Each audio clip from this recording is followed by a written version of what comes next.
जय हिंद, नमस्कार, सत श्री अकाल। श्री गणेश स्टडी प्रैक्टिस में आपका स्वागत है। प्रैक्टिस सेट हिस्ट्री का प्रैक्टिस सेट ये 4 प्रैक्टिस सेट है।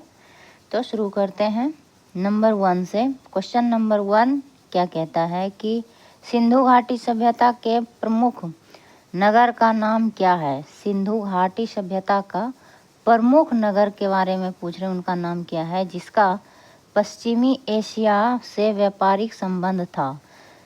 ठीक है, तो इसमें ऑप्शन हो जाएगा सी नंबर कालीबंगा हो जाएगा। ठीक है, कालीबंगा से जो है पश्चिमी एशिया से व्यापारिक संबंध था। कालीबंगा और पश्चिमी एशिया के साथ सिंधु घाटी सभ्यता का प्रमुख नगर ये हनुमानगढ़ जिले में है। राजस्थान के हनुमानगढ़ जिले में कालीबंगा स्थित है। और इस स्थल की खोज किसने किया है कालीबंगा की, तो अमलानंद घोष। अमलानंद घोष के द्वारा इनका खोज किया गया है।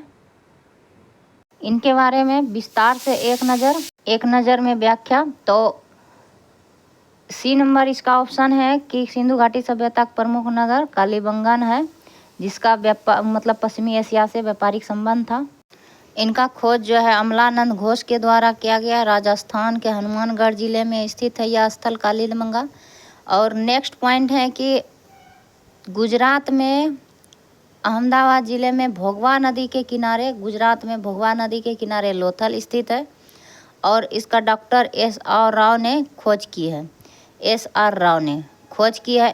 राव ने सागर तट पर स्थित यह स्थल पश्चिमी एशिया से व्यापार का एक प्रमुख बंदरगाह। तो लोथल क्या है, प्रमुख बंदरगाह है। और प्रमुख स्थल जो है, प्रमुख नगर तो कालीबंगा है। प्रमुख नगर है कालीबंगा। पश्चिमी एशिया के साथ व्यापार के संबंध पश्चिमी एशिया के साथ व्यापारिक संबंध था। ठीक है, बंदरगाह लोथल बंदरगाह से और प्रमुख नगर कालीबंगन से। नेक्स्ट महत्वपूर्ण पॉइंट है कि लोथल फारस की मुद्रा सील और पक्के रंग में रंगे हुए पात्र प्राप्त हुए हैं। लोथल से फारस की मुद्रा सील और पक्के हुए रंगे हुए पात्र मिले हैं लोथल से। वहीं बात करें ये लोथल कहाँ है, तो गुजरात में है। लोथल की सबसे प्रमुख विशेषता क्या है, जहाज़ों की गोदी, इसे डॉकयार्ड कहते हैं। जहाज़ों की गोदी रोपड़ पंजाब रोपड़ कहाँ है, तो पंजाब में है, सतलज नदी के किनारे है। और लोथल कहाँ है, तो भोगवा नदी के किनारे है। ठीक है, भोगवा नदी के किनारे है लोथल। गुजरात के अहमदाबाद जिले में भोगवा नदी के किनारे। और S.R. राव ने इसकी खोज की है। और हनुमानगढ़ जिले में है कालीबंगन। ठीक है, हनुमानगढ़ जिले में है कालीबंगन। राजस्थान के हनुमानगढ़ जिले अमलानंद घोष ने इनकी खोज की है। नेक्स्ट क्वेश्चन है मोहनजोदड़ो से प्राप्त नर्तकी की मूर्ति किस धातु से बनी थी। तो इसमें मोहनजोदड़ो से जो है प्राप्त नर्तकी की मूर्ति है, तो ये कांस्य की मूर्ति है। किस धातु की, तो कांस्य की है। सी नंबर ऑप्शन करेक्ट है। तो ये 2 नंबर का सी नंबर सही है। मोहनजोदड़ो से प्राप्त नर्तकी की मूर्ति कांस्य धातु से बनी हुई है थी। मोहनजोदड़ो सिंधु घाटी सभ्यता का एक स्थल है। मोहनजोदड़ो से प्राप्त नर्तकी की मूर्ति की ऊंचाई कितनी है, तो 10.10 सेंटीमीटर है। ठीक है, 10.5 सेंटीमीटर है, 10.5 सेंटीमीटर है नर्तकी की मूर्ति की ऊंचाई। इस मूर्ति की खुदाई ब्रिटिश पुरातत्वविद अर्नेस्ट मैके ने 1926 ईस्वी में की थी। तो अर्नेस्ट मैके के द्वारा की गई है इस मूर्ति की खुदाई। मोहनजोदड़ो से प्राप्त हुआ है नर्तकी की मूर्ति अर्नेस्ट मैके 1926 में किया गया है। सिंधी भाषा मोहनजोदड़ो का शाब्दिक अर्थ। सिंधी भाषा में मोहनजोदड़ो का शाब्दिक अर्थ होता है मृतकों का टीला। मोहनजोदड़ो पाकिस्तान के सिंध प्रांत के लरकाना जिले में सिंधु नदी के दाहिने तट पर स्थित है। सिंधु नदी इधर से गुजरती है और वहीं लरकाना जिला में सिंध प्रांत में पाकिस्तान के लरकाना जिला में उन्हीं दाहिने तट पर है। सिंधु नदी के दाहिने तट पर है। ठीक है, नेक्स्ट पॉइंट है कि मोहनजोदड़ो की सर्वप्रथम खोज राखालदास बनर्जी ने 1922 ईस्वी में की थी। ठीक है, 3rd नंबर क्वेश्चन है सिंधु घाटी सभ्यता में किस जानवर की पूजा का प्रमाण मिले हैं? सिंधु घाटी सभ्यता में किस जानवर की पूजा का प्रमाण मिले हैं? हो जाएगा कुबड़ वाले बैल का, ठीक है, कुबड़दार बैल का। तो ए नंबर सही है। यहाँ दिया गया है सिंधु घाटी सभ्यता में कुबड़दार बैल की पूजा का प्रमाण मिले हैं। सिंधु घाटी सभ्यता की मोहरों पर सर्वाधिक अंकन एक श्रृंगी बैलों का है, सर्वाधिक, ठीक है। सिंधु घाटी सभ्यता की मोहरों पर सबसे अधिक अंकन क्या है? एक सिंगी यानी एक सिंग वाले बैलों का अंकन है। नेक्स्ट इम्पोर्टेंट बिंदु है कि सिंधु घाटी सभ्यता में मातृ देवी की पूजा की थी, ठीक है। सिंधु घाटी सभ्यता में मातृ देवी की पूजा प्रमुख थी, मातृ देवी की पूजा की जाती थी। मातृ देवी एवं शिव की पूजा के अतिरिक्त सिंधु घाटी सभ्यता के निवासी पशुओं, पक्षियों, वृक्षों, सर्प, जल आदि की उपासना करते थे। तो जल, सर्प, वृक्षों, पक्षियों, पशुओं आदि के सिंधु घाटी निवासी जो है, सिंधु घाटी के निवासियों ने पशुओं, पक्षियों, वृक्षों, सर्प आदि जल की उपासना किया करते थे। तो 5 प्रकार के हैं, पशु, पक्षी, वृक्ष, सर्प, जल, इन सभी का जो है उपासना किया करते थे। लोथल कालीबंगन के पुरास्थल से अग्निकुंड अथवा यज्ञ वेदियां के साक्ष्य मिले हैं। लोथल से क्या मिले हैं? अग्निकुंड, और कालीबंगन से अग्निकुंड और यज्ञ की वेदियां मिले हैं लोथल और कालीबंगन से। कालीबंगन कहाँ है? तो राजस्थान में। लोथल कहाँ है? गुजरात में है। वहीं बात करें कालीबंगन से अग्निकुंड, हवन कुंड के साथ साथ, अग्निकुंड को ही हवन कुंड कहा जाता है, साथ साथ बलि प्रथा का, हड्डियों का भी प्रमाण मिला, बलि प्रथा का भी साक्ष्य मिला है। वहीं सिंधु घाटी सभ्यता के निवासी प्रकृति पूजा में विश्वास करते थे। प्रकृति की पूजा किया करते थे सिंधु घाटी सभ्यता के निवासी। महायोगीश्वर की मूर्ति मोहनजोदड़ो से मिला है, जिसे जॉन मार्शल पशुपति शिव का प्राचीन रूप माना जाता है। तो मोहनजोदड़ो, महायोगीश्वर की मूर्ति मोहनजोदड़ो से मिला है। जॉन मार्शल ने पशुपति शिव का प्राचीन रूप मान रहे हैं। जॉन मार्शल के द्वारा खोजा गया है, ठीक है, महायोगेश्वर की मूर्ति मोहनजोदड़ो से पशुपति शिव का प्राचीनतम रूप है। 4 नंबर क्वेश्चन है, ऋग्वेद में कितने सूक्तों का संकलन है? तो 1028 सूक्त है, ठीक है, 1028 सूक्त, इसमें से कोई नहीं होगा, उपयुक्त में इनमें से कोई नहीं होगा। ई नंबर ऑप्शन सही। तो ऋग्वेद में 1028 सूक्त का संकलन है। ऋग्वेद में 1028 सूक्त में 11 वाखिल्य है, ठीक है, 11 वाखिल्य। ऋग्वेद में कुल 10 मंडल हैं, 10,462 ऋचाएँ हैं। ऋचाएँ कितना है? 10,462। 2 से 7 तक के मंडल में प्राचीनतम मंडल जो है, 2 से 7 तक के मंडल को प्राचीनतम माना जाता है। 2 से 7 मंडल को परिवार मंडल भी कहा जाता है। विश्वामित्र द्वारा रचित ऋग्वेद के 3रे मंडल में सविता को समर्पित गायत्री मंत्र है। ओम भूर्भुवः जो है 3रे मंडल में है गायत्री मंत्र और सविता को समर्पित है। ऋग्वेद के 9वें मंडल में 114 सूक्त सोमदेव को समर्पित है। 114 सूक्त जो है सोमदेव को समर्पित है 9वें मंडल ऋग्वेद में। 10वें मंडल में 4 वर्णों का उल्लेख सर्वप्रथम मिलता है। शूद्र शब्द का उल्लेख सर्वप्रथम ऋग्वेद के 10वें मंडल के पुरुष सूक्त में हुआ है। ऐतरेय तथा कौशिकी ऋग्वेद के 2 ब्राह्मण ग्रंथ है। तो 2 ब्राह्मण ग्रंथ कौन कौन है? ऐतरेय और कौशिकी। 5 नंबर क्वेश्चन है, कीर्तार्जुनीय किसने लिखा है? तो इनमें से कोई नहीं हो जाएगा, ठीक है, उपयुक्त में इनमें से कोई नहीं, ठीक है। इस कीर्तार्जुनीय के लेखक भारवी हो जाएगा, ठीक है, भारवी। तो कीर्तार्जुनीय के लेखक भारवी थे। भारवी पल्लव वंश के राजा सिंह विष्णु के दरबार में रहते थे भारवी। और कीर्तार्जुनीय जो है महाकाव्य है, भारवी के द्वारा लिखा गया है, जिसकी कथा वस्तु महाभारत से ली गई है। तो ये एक महाकाव्य है भारवी। कीर्तार्जुनीय जो है महाकाव्य है और ये महाभारत से ली गई है। इस महाकाव्य में अर्जुन तथा किरात 2 है। अर्जुन और किरात वेशधारी शिव के बीच युद्ध का वर्णन है। तो किरात और अर्जुन के वेशधारी शिव के साथ युद्ध का वर्णन है। नेक्स्ट है, महाकाव्य को संस्कृत साहित्य के महाकाव्य बृहत्गामी में स्थान मिला है। इस महाकाव्य को संस्कृत का साहित्य है, एक बृहत्गामी में स्थान मिला कीर्तार्जुनीय को। भट्टी का प्रसिद्ध रचना रावण वधम है। रावण वधम है, भट्टी द्वारा लिखा गया है। शूद्रक ने मृच्छक टिकम लिखा है, कालिदास के द्वारा लिखा गया है। ये चंद्रगुप्त द्वितीय के दरबारी कवि थे कालिदास। ये मालविका, अग्निमित्रम, ऋतु संहार, मेघदूत, रघुवंशम, कुमार संभवम, अभिज्ञान शकुंतलम, ये कालिदास की रचना है। नेक्स्ट क्वेश्चन है, वैदिक काल में प्रयुक्त पुर का अर्थ क्या होता है? वैदिक काल में पुर का अर्थ क्या है? इसका अर्थ हो जाएगा दुर्ग। पुर का अर्थ क्या है? दुर्ग। तो प्रयुक्त पुर का अर्थ दुर्ग होता है। वैदिक काल में इंद्र को अंतरिक्ष का देवता, विश्व का स्वामी कहा गया है। इंद्र को वैदिक काल में भगवान इंद्र को पुरंदर अर्थात दुर्ग या किलों को तोड़ने वाला भी कहा गया है इंद्र को। ठीक है। इंद्र का स्तुति ऋग्वेद के 250 श्लोकों में किया गया है। तो 250 श्लोक में जो है इनकी स्तुति ऋग्वेद में किया गया है इंद्र का। इंद्र मूलतः युद्ध का देवता थे। उत्तर वैदिक काल में इंद्र जल के देवता कहलाने लगे और उत्तर वैदिक काल में जल का देवता इंद्र को कहा जाने लगा। नेक्स्ट है, वैदिक काल में 2 भागों में विभाजित किया जाता है वैदिक काल को। ऋग्वैदिक काल 1500 से 1000 ईसा पूर्व को माना जाता है ऋग्वैदिक काल, और उत्तर वैदिक काल को 1000 से लेकर 600 ईसा पूर्व के बीच माना जाता है।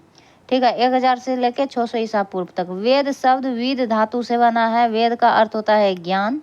भारत में सैंधव संस्कृति के पश्चात नवीनतम सभ्यता का विकास हुआ, उसे वैदिक सभ्यता या आर्य सभ्यता के नाम से भी जाना जाता है। नेक्स्ट क्वेश्चन है, ऋग्वेद में तक्षण किसे कहते हैं? तक्षण किसे कहते हैं ऋग्वेद के अनुसार? तो बढ़ई को काटने छांटने वाले को, बढ़ई को जो है तक्षण कहा जाता था। ए नंबर ऑप्शन सही है। तो 7 नंबर का डिस्कशन में है कि तक्षण जो है बढ़ई को कहते थे। तक्षण एक संस्कृत शब्द है। क्या है? संस्कृत शब्द है जिसका अर्थ होता है जिसके पास अपनी आजीविका के लिए बढ़ई गिरी है। आजीविका के लिए बढ़ई गिरी है, यानी बढ़ई का जो है उसके पास कारीगिरी है, उनके पास कौशल है बढ़ई कार्य करने के लिए, तो उसे आजीविका के लिए। ठीक है। तक्षण शब्द का प्रयोग मनुस्मृति जैसे धर्मशास्त्र साहित्य में किया जाता है।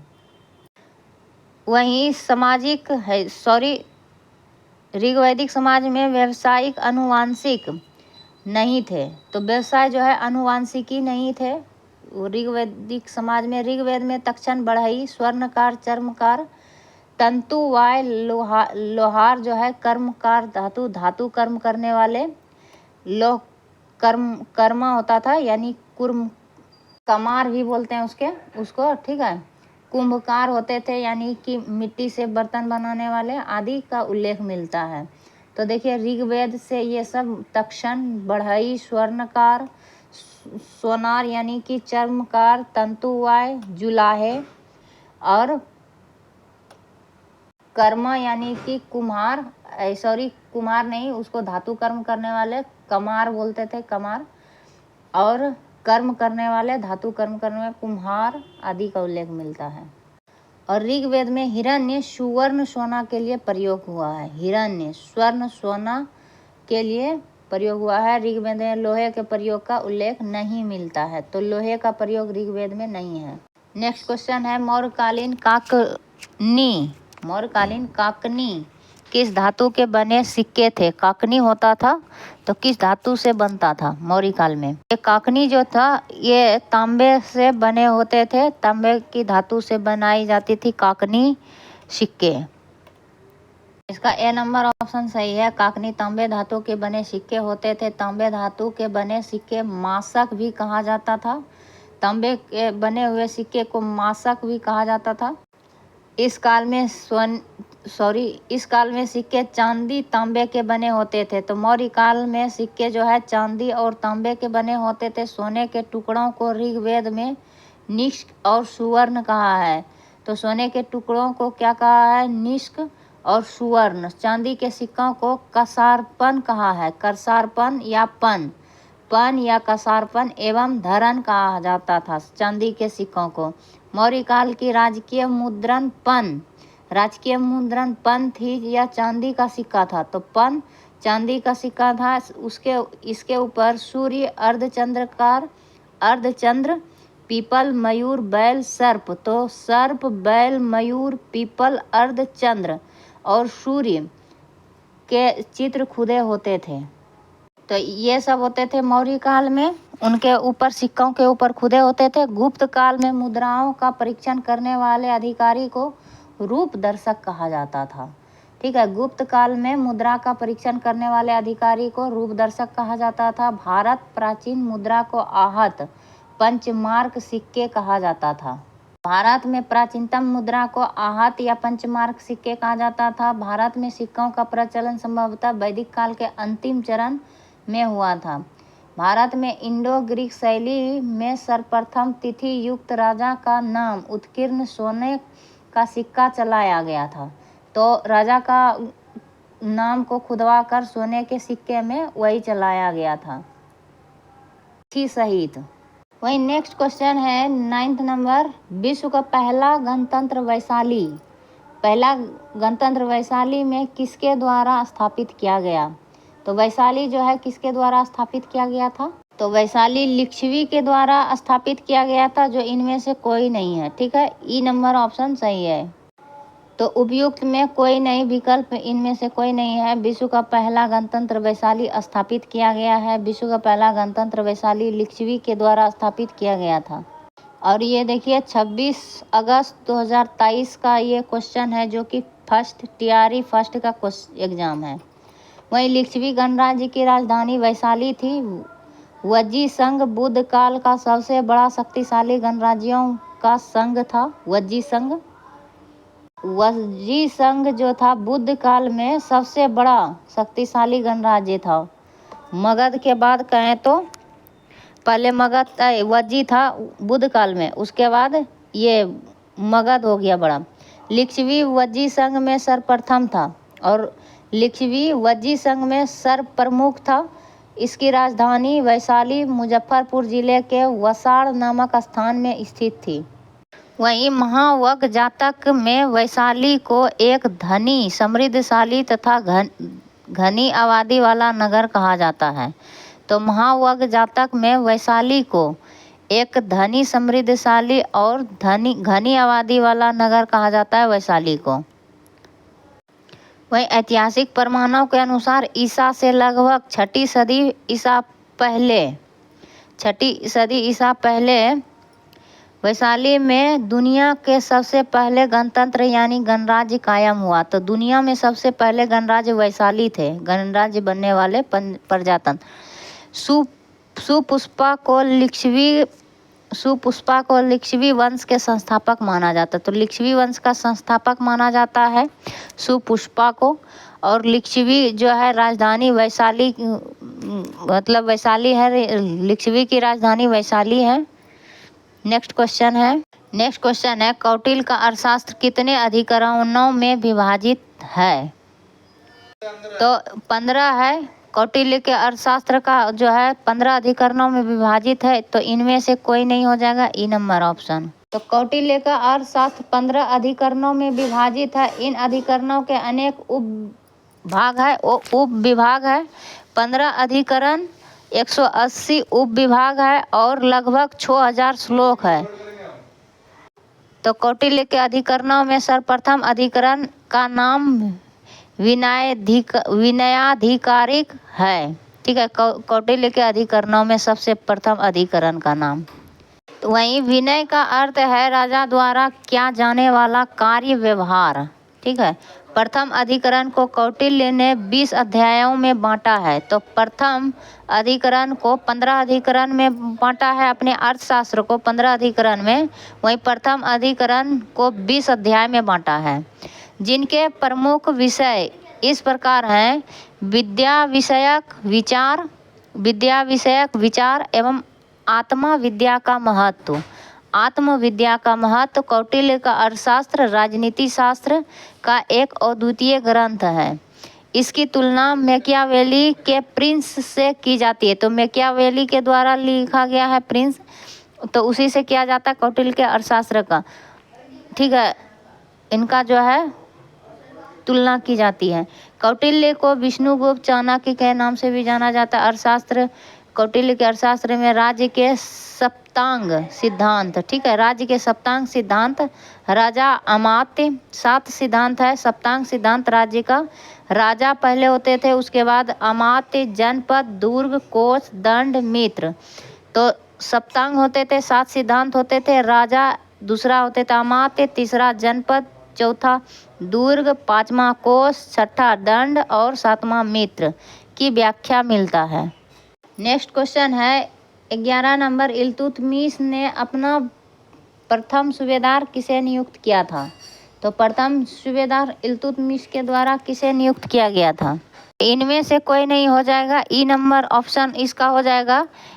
मलिक जानी को जो है पहली बार जो है अपना सूबेदार नियुक्त किया था, प्रथम सूबेदार नियुक्त किया था मलिक जानी को। ठीक है, तो इल्तुतमिश ने बिहार में अपना प्रथम सूबेदार मलिक जानी को नियुक्त किया था। ये बिहार का था, मलिक जानी क्या था? तो बिहार में अपना सूबेदार नियुक्त किया था मलिक जानी। ये इम्पोर्टेंट है। ठीक है, बिहार बंगाल में बख्तियार खिलजी ने मुस्लिम राजा की स्थापना की थी। तो बख्तियार खिलजी ने मुस्लिम राजा का स्थापना किया था बिहार और बंगाल में। और बंगाल में थी, बिहार में जो है अभी बख्तियार खिलजी ने नालंदा विश्वविद्यालय को ध्वस्त किया था और एगो स्टेशन बसाया है बख्तियारपुर स्टेशन। नेक्स्ट पॉइंट है अली मर्दान खान की हत्या के बाद, अली मर्दान खान की हत्या के बाद एवाज खिलजी ने स्वतंत्र राज्य स्थापित कर लिया था। लेकिन इल्तुतमिश के पुत्र नसीरुद्दीन, इल्तुतमिश का पुत्र कौन था? नसीरुद्दीन महमूद ने पराजित किया था। ठीक है, तो उसके बाद नसीरुद्दीन महमूद ने क्या किया? अली मर्दान मतलब एवाज को जो है, एवाज खिलजी ने जो स्वतंत्र राज बनाया, फिर उसको एवाज खिलजी को पराजित कर दिया था। इल्तुतमिश के बेटा था एवाज नसीरुद्दीन महमूद। वह नेक्स्ट पॉइंट है दिल्ली सल्तनत का पहला सुल्तान, वैद सुल्तान इल्तुतमिश ही था। वैधानिक तौर पर इसे यही दिल्ली का जो है वास्तविक सुल्तान माना जाता है, दिल्ली सल्तनत का वास्तविक सुल्तान, जिन्होंने सुल्तान के पद को स्वीकृति खलीफा से प्राप्त की थी। और खलीफा से प्राप्त की थी अपनी स्वीकृति, सुल्तान की स्वीकृति। और इसे गुलामों का गुलाम भी कहा जाता था। इलवरी जनजाति का तुर्क था, ये तुर्क था। इल्तुतमिश कौन था? तो तुर्क था। इल्तुतमिश ने भारत में सल्तनत काल में सर्वप्रथम शुद्ध अरबी सिक्का चलाया। सल्तनत युग के 2 महत्वपूर्ण सिक्के हैं, चांदी का टंका और तांबे का जीतल, इल्तुतमिश ने ही शुरू किया था। नेक्स्ट क्वेश्चन है बिरसा मुंडा का कार्यक्षेत्र कौन सा था? तो बिरसा मुंडा का कार्यक्षेत्र कौन सा था? तो ये रांची हो जाएगा। बी नंबर ऑप्शन सही है। तो इनका एनालिसिस में है कि बिरसा मुंडा का कार्यक्षेत्र रांची था। बिरसा मुंडा एक भारतीय आदिवासी स्वतंत्रता सेनानी, धार्मिक नेता और लोकनायक थे, सॉरी। तो जो मुंडा जनजाति से संबंधित थे, बिरसा मुंडा जनजाति से संबंधित थे। मुंडा आदिवासियों का विद्रोह 1899 से 1900 के बीच हुआ था। 1899 से 1900 के बीच हुआ। इसका नेतृत्व बिरसा मुंडा ने किया। ठीक है, मुंडा विद्रोह 1895 में बिरसा मुंडा ने अपने आप को भगवान का दूत घोषित किया था।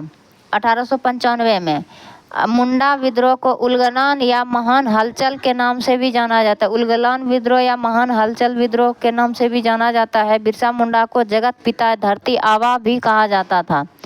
ठीक है, और कहा जाता है 3 मार्च 1900 ईस्वी को चक्रधरपुर के जमाई को पाई जंगल में, तो 3 मार्च 1900 ईस्वी को चक्रधरपुर के जमकोपाई जंगल में सोते हुए अवस्था में, तो सोया हुआ, जगे हुए रहते तो शेर को कभी नहीं पकड़ पाते, तो सोए हुए अवस्था में बिरसा मुंडा को गिरफ्तार कर लिया। 9 जून 1900 ईस्वी को बिरसा मुंडा की मृत्यु जेल में संदेहास्पद स्थिति में पेचिश रोग के कारण हो गई। पेचिश रोग नहीं, उसको मार दिया गया। ठीक है, पेचिश रोग होता है इस सब इंसान को, ये सब कोई इंसान को रोग नहीं था, इसको जो है राजनीति करके जो है मार दिया गया, इसकी हत्या हुई है। रोग को जीतने वाले को रोग नहीं होता है, पेचिश रोग हो सकता है, जो है ये सब राजनीति है। ठीक है, 13 नंबर क्वेश्चन है 1857 की क्रांति बिहार के नेता थे, क्रांति के बिहार का नेता कौन थे? 1857 की क्रांति में बिहार से कौन सा नेता थे? तो इनमें से कोई नहीं होगा। ठीक है, ई नंबर ऑप्शन सही है, क्योंकि इसका आंसर होगा नेता कुंवर सिंह। ठीक है, बिहार के क्रांतिकारी नेता कुंवर सिंह। तो उपयुक्त में कोई नहीं है 13 नंबर का आंसर। 1857 की क्रांति बिहार के नेता, इनमें से कोई नहीं है। 1857 की क्रांति के बिहार के नेता कुंवर सिंह थे। 1857 में जगदीशपुर के विद्रोह की अगुवाई करने वाले कुंवर सिंह बिहार के तत्कालीन शाहाबाद जिले, ठीक है, तत्कालीन शाहाबाद वर्तमान भोजपुर, अभी जो है भोजपुर जिले के जगदीशपुर से संबंधित थे। बाबू कुंवर सिंह गुरिल्ला युद्ध कला के विशेषज्ञ थे। छापामार युद्ध इसे कहता है, गुरिल्ला कला, तो ये इनके विशेषज्ञ थे कुंवर सिंह, बाबू कुंवर सिंह। 26 अप्रैल 1858 को बाबू कुंवर सिंह की मृत्यु हो गई। तो 26 अप्रैल को जो है बाबू कुंवर सिंह की मृत्यु हो गई। भारत के स्वतंत्रता आंदोलन में वीर कुंवर सिंह के योगदान के लिए 23 अप्रैल 1966 तक भारत गणराज्य द्वारा उनके सम्मान में एक स्मारक डाक टिकट जारी किया। तो 23 अप्रैल 1966 ईस्वी तक भारत गणराज्य के द्वारा उनके सम्मान में स्मारक डाक टिकट जारी किया। वहीं 1992 में बिहार सरकार ने वीर कुंवर सिंह विश्वविद्यालय आरा में स्थापित की। तो 1992 ईस्वी में बिहार सरकार ने वीर कुंवर सिंह विश्वविद्यालय आरा में स्थापित की। नेक्स्ट पॉइंट है, बिहार सरकार द्वारा 23 अप्रैल को विजय दिवस मनाते हैं। तो विजय दिवस कब मनाया जाता है बिहार में? तो 23 अप्रैल को बिहार में विजय दिवस के रूप में मनाया जाता है। बिहार सरकार द्वारा जिस तिथि को बाबू वीर कुंवर सिंह ने 1858 में बाबू वीर कुंवर सिंह ने ली ग्रांट को पराजित की थी, तो इसी तिथि को 23 अप्रैल को बाबू कुंवर सिंह ने 23 अप्रैल 1858 में 23 अप्रैल 1858 में ली ग्रांट को पराजित किए थे बाबू वीर कुंवर सिंह ने। 14 नंबर क्वेश्चन है, मगध की प्रथम राजधानी कौन सी थी? तो प्रथम राजधानी राजगिरी थी, जिसे गिरिव्रज भी कहा जाता है, गिरिव्रज या राजगिरी। तो मगध की राजधानी गिरिव्रज राजगिरी थी। यह 5 पहाड़ियों से घिरा हुआ है। राजगिरी क्या है? तो 5 पहाड़ियों से घिरा हुआ नगर है था। पुराणों के अनुसार मगध पर शासन करने वाला पहला राजवंश बृहद्रथ वंश था। तो मगध पर शासन करने वाला पहला राजवंश कौन था? बृहद्रथ राजवंश था। बृहद्रथ वंश के विख्यात राजा बृहद्रथ का पुत्र जरासंध था। और इसका जो विख्यात राजा बृहद्रथ का पुत्र जरासंध था, जिन्होंने संभवतः गिरिव्रज राजगिरी को अपनी राजधानी बनाया। तो जरासंध ने गिरिव्रज को अपनी राजधानी बनाया मगध का। ठीक है, बृहद्रथ का पुत्र जरासंध ने राजगिरी को अपनी राजधानी बनाया, मगध की राजधानी। बौद्ध ग्रंथों के अनुसार मगध का प्रथम ऐतिहासिक शासक बिंबिसार था, जो हर्यक वंश के संस्थापक थे। ठीक है, तो बिंबिसार कौन थे? तो हर्यक वंश के संस्थापक थे। ये बौद्ध ग्रंथों के अनुसार है प्रथम ऐतिहासिक शासक। ठीक है, मगध का प्रथम ऐतिहासिक शासक बिंबिसार को माना जाता था। हर्यक वंश के थे बिंबिसार। बिंबिसार 544 BC से 492 ईसा पूर्व के मध्य शासन किया। तो बिंबिसार ने 544 से 492 ईसा पूर्व के बीच में शासन किया। मगध को 16 महाजनपदों में एक के रूप में गिना जाता था।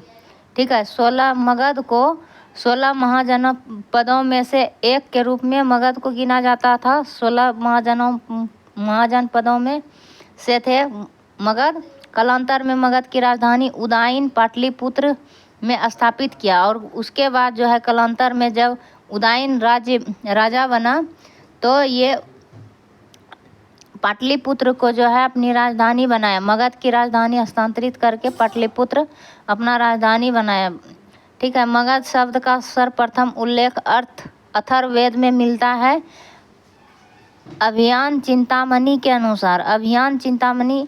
अनुसार मगध को कीकट कहा गया है। ठीक है, मगध को कीकट कहा गया है, मगध को अभियान चिंतामणि लेखक के अनुसार। सॉरी, ये लेखक भी हो सकते हैं और पुस्तक भी हो सकता है। ठीक है, तो अभियान चिंतामणि में कीकट कहा गया है मगध को। नेक्स्ट क्वेश्चन है, उस स्रोत का नाम बताइए जिसमें पाटलिपुत्र के प्रशासन का वर्णन उल्लेख मिलता है, उपलब्ध है।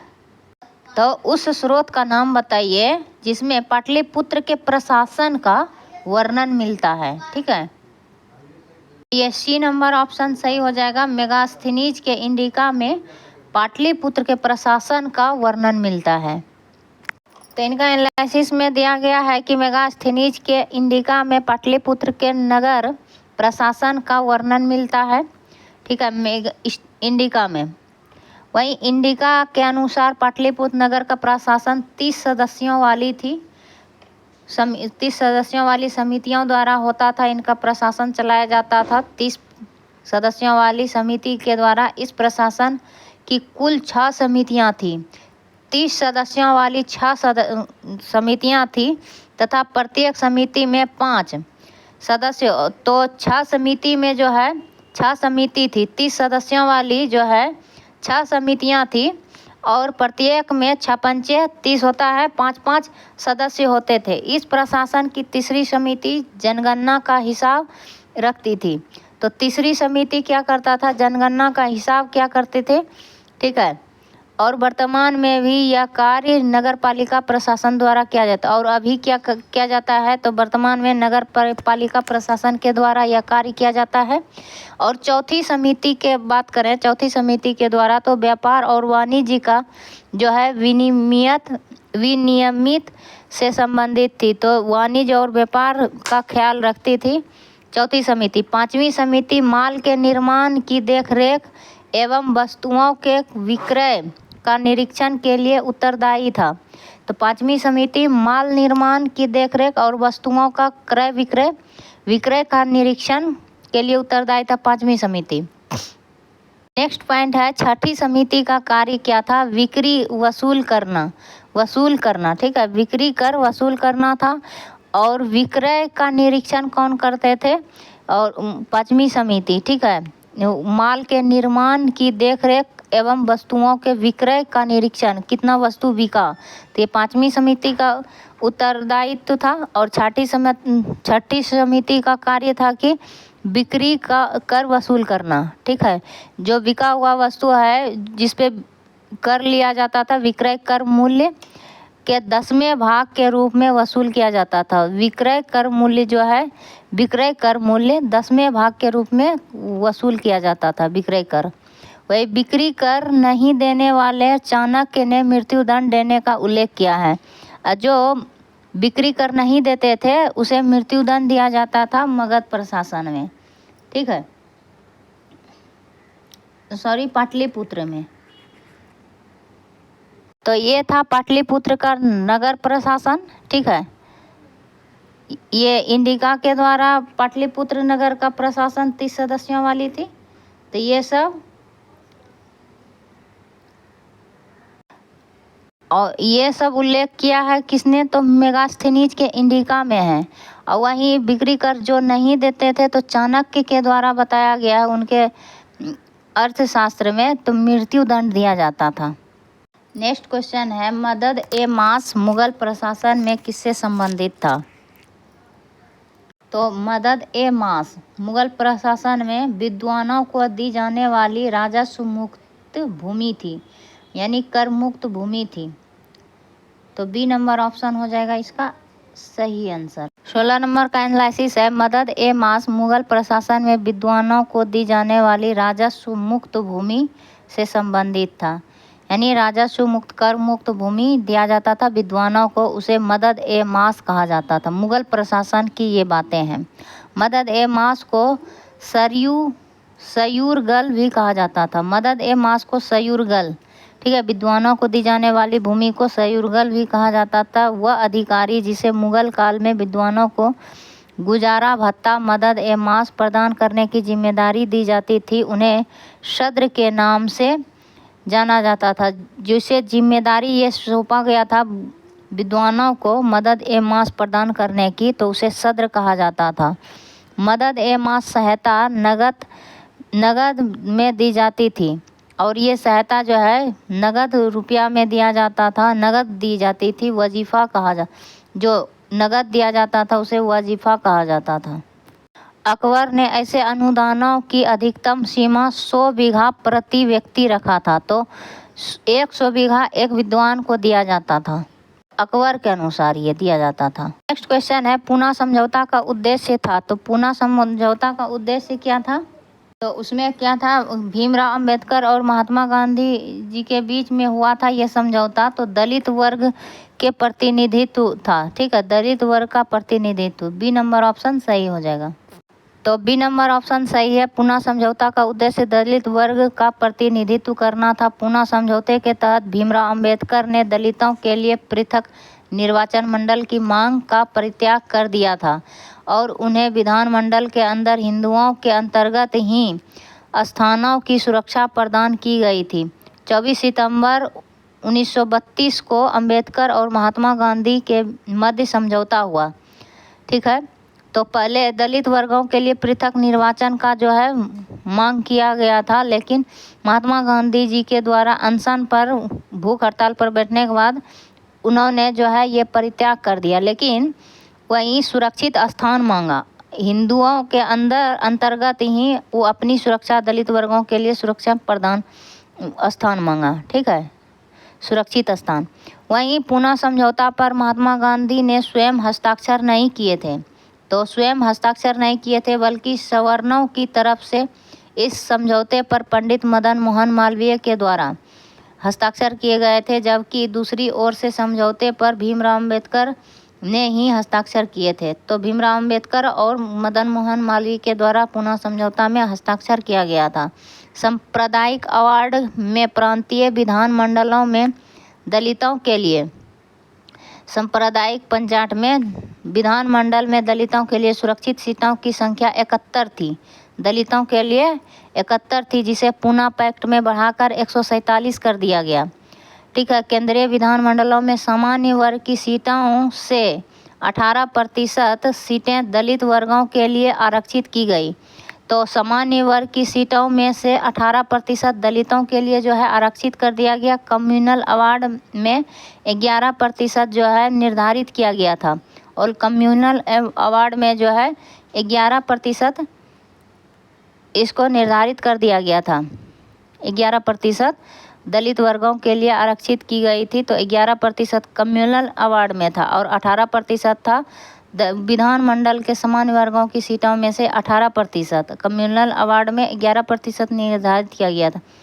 वही दलित वर्ग के लोगों को विभिन्न सार्वजनिक सेवाओं में स्थानीय संस्थानों में उनकी शैक्षणिक योग्यताओं के आधार पर पर्याप्त प्रतिनिधित्व देने की व्यवस्था भी इस समझौते के अंतर्गत की गई। नेक्स्ट पॉइंट है, समझौते के तहत केंद्रीय विधानमंडल में दलित वर्ग के लोगों का प्रतिनिधित्व सुनिश्चित करने के लिए संयुक्त निर्वाचन की व्यवस्था को अपनाया गया था।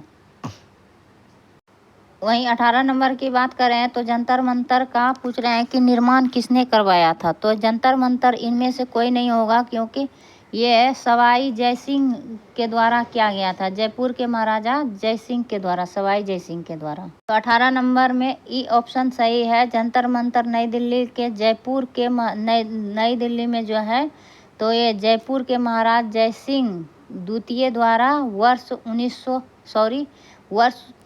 1724 ईस्वी में निर्मित 5 वेधशालाओं में किया। तो ये वेधशाला है एक जंतर मंतर।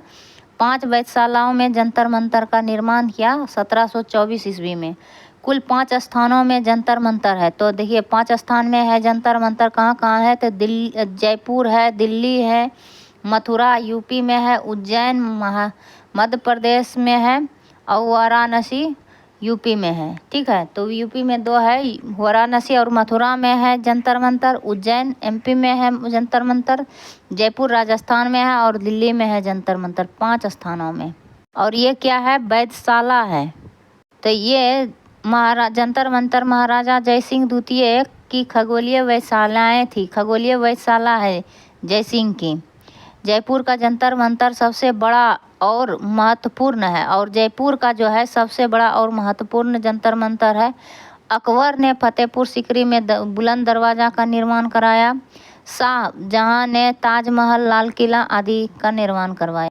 वहीं 19 नंबर में है कि वंदे मातरम के रचनाकार थे, तो बंकिम चंद्र चटर्जी थे। 1882 ईस्वी में इसका जो है रचना किया गया था। आनंद मठ से लिया गया है वंदे मातरम। और वंदे मातरम जो गीत है ये 1896 ईस्वी में कलकत्ता अधिवेशन में गाया गया था। सबसे पहले गाया गया था 1896 ईस्वी में। इस समय 1896 में कलकत्ता अधिवेशन के जो है अध्यक्षता किसने की, तो रहीमतुल्लाह सयानी ने किया था। रहीमतुल्लाह सयानी, ठीक है, सयानी के द्वारा किया गया था। तो ये बात ध्यान में रखिएगा। बंकिम चंद्र का जो है आनंद मठ, इसी से बंकिम चंद्र के आनंद मठ में सन्यासी विद्रोह का भी उल्लेख मिलता है। नेक्स्ट क्वेश्चन है 20 नंबर, क्रिस्टोफर कोलंबस 1992 में अमेरिका का महान खोजकर्ता किस देश द्वारा वित्त पोषित किया गया था। तो क्रिस्टोफर कोलंबस जो थे ये किस देश के, अमेरिका जो खोजा था 1492 में, तो किस देश के द्वारा वित्त पोषित किया गया था, किस देश के द्वारा इसे भेजा गया था तैयार करके। ये स्पेन देश से भेजा गया था, ठीक है, स्पेन के थे। और ये वित्त पोषित करके इन्हें तैयार करके खोज के लिए निकला था, और ये भारत की खोज के लिए निकला लेकिन अमेरिका पहुंच गए। क्रिस्टोफर कोलंबस, इसका सी नंबर आंसर सही है कि 1992 में अमेरिका का महान खोजकर्ता स्पेन द्वारा वित्त पोषित किया गया था। क्रिस्टोफर कोलंबस को नई दुनिया का खोजकर्ता भी कहा जाता है। क्रिस्टोफर कोलंबस ने अमेरिका के लिए समुद्री मार्ग की खोज की थी। समुद्री मार्ग की क्रिस्टोफर कोलंबस कहाँ के थे, तो ये इटली के जेनोआ के रहने वाले थे। इटली के जेनोआ के रहने वाले थे, इटली के रहने वाले थे, और स्पेन के राजा के द्वारा भेजा गया था खोज करने के लिए।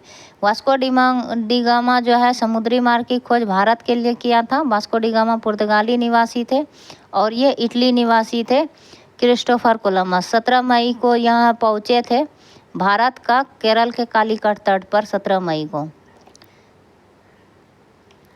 कहीं कहीं दिया रहता है ये वास्को डी गामा 20 मई को पहुँचे थे, ठीक है, 20 मई या 17 मई, ये ध्यान दीजिएगा। नेक्स्ट है बोस्टन टी पार्टी, ठीक है, इतिहास की एक महत्वपूर्ण घटना किससे संबंधित है, तो ये अमेरिका की स्वतंत्रता संग्राम से संबंधित है। ए नंबर ऑप्शन इसका बिल्कुल सही हो जाएगा। तो 21 नंबर में है बोस्टन टी पार्टी इतिहास की एक महत्वपूर्ण घटना है जो कि अमेरिका का स्वतंत्रता संग्राम से संबंधित है। बोस्टन टी पार्टी एक राजनीतिक विरोध था जो 16 दिसंबर 1773 ईस्वी को घटा था, ठीक है। सन ऑफ लिबर्टी द्वारा मैसाचुसेट्स में सैमुअल एडम्स के नेतृत्व में किया गया था। तो सैमुअल एडम्स था बोस्टन टी पार्टी का नेतृत्व करता। सन ऑफ लिबर्टी के द्वारा मैसाचुसेट्स में हुआ था और सैमुअल एडम्स के द्वारा जो है बोस्टन टी पार्टी का नेतृत्व किया गया था। वहीं बोस्टन टी पार्टी ब्रिटिश संसद के टी अधिनियम के खिलाफ था। तो ये क्या था, चाय अधिनियम के खिलाफ था बोस्टन टी पार्टी घटना, एक विरोध प्रदर्शन था। इस विरोध में ब्रिटिश इंडिया कंपनी से संबंधित 342 चाय की पेटियों को अमेरिकी देशभक्त बोस्टन हार्बर में जहाज़ों से फेंक दिया गया था। तो 342 चाय की पेटी था, इसे फेंक दिया गया था। उपनिवेश करना चाहता था, वहाँ से व्यापार करना चाहता था, अधिक से अधिक दाम में बेचकर जो है अधिक से अधिक मुनाफा कमाना चाहता था, ठीक है। तो वहाँ के अमेरिका के देशभक्तों ने ये सब कार्य किया। नेक्स्ट पॉइंट है प्रदर्शनकारी चाय पर कर लगाने और अंग्रेज के कथित नियंत्रण का विरोध कर रहे थे।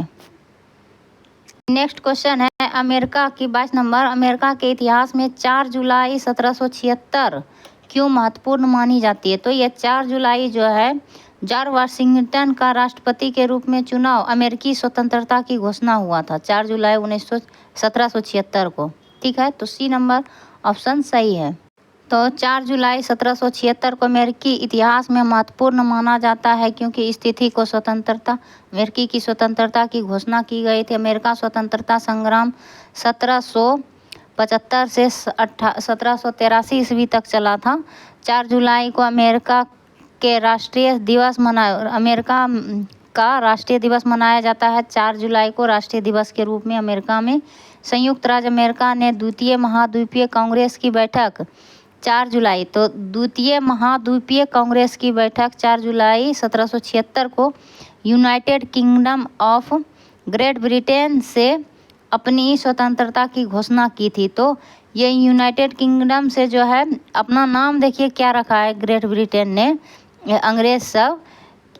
तो 4 जुलाई को 1776 को जो है यूनाइटेड किंगडम से किया था अपना जो है स्वतंत्रता की घोषणा। तो देखिए ग्रेट ब्रिटेन नाम रखा है।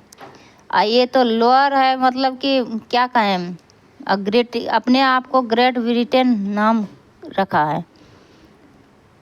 सब पे शासन करने वाला, सबका शोषण करने वाला ब्रिटेन अपने आप को महान समझता है तो तुच्छ, सबसे तुच्छ। अमेरिका के 13 उपनिवेशन पर ब्रिटेन का जो है अधिकार था। 13 उपनिवेश पर जो है ब्रिटेन का अधिकार था। यूनाइटेड किंगडम ने 1783 में पेरिस की संधि पर हस्ताक्षर करके, तो 1783 में जो हुआ था पेरिस की संधि के द्वारा अमेरिका का जो है स्वतंत्रता की घोषणा की गई थी 1783।